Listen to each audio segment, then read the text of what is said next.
Cikgu tunjuk semula tadi kita ada satu keratan yang penuh, betul?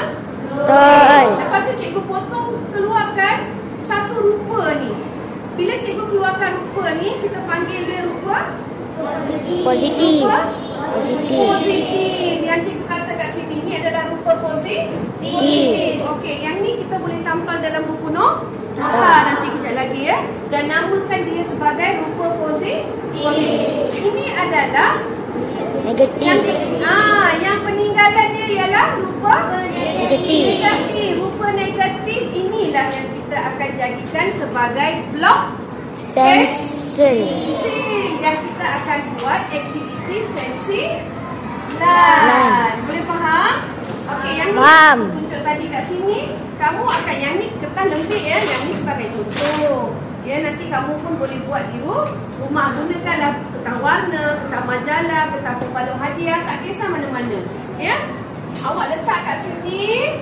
Okey, awak lorekkan. Awak nak sapu warna, awak nak sembuh warna, kamu nak percikkan warna, tak kisah apa-apa cara pun boleh.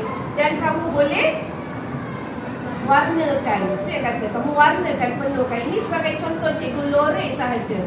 Dan awak boleh gunakan stencil ini, blok ini secara berulang kali untuk membuat aktiviti mencorak. Mencorahlah, ikutlah kreativiti awak. Okey, boleh faham semua? Okey, dua-dua ni contoh ni awak kena tampal dalam buku apa? Buku nota. Awak namakan dia sebagai rupa negatif. Ni rupa apa? Positif. Ini rupa positif. Kena tulis ni rupa positif.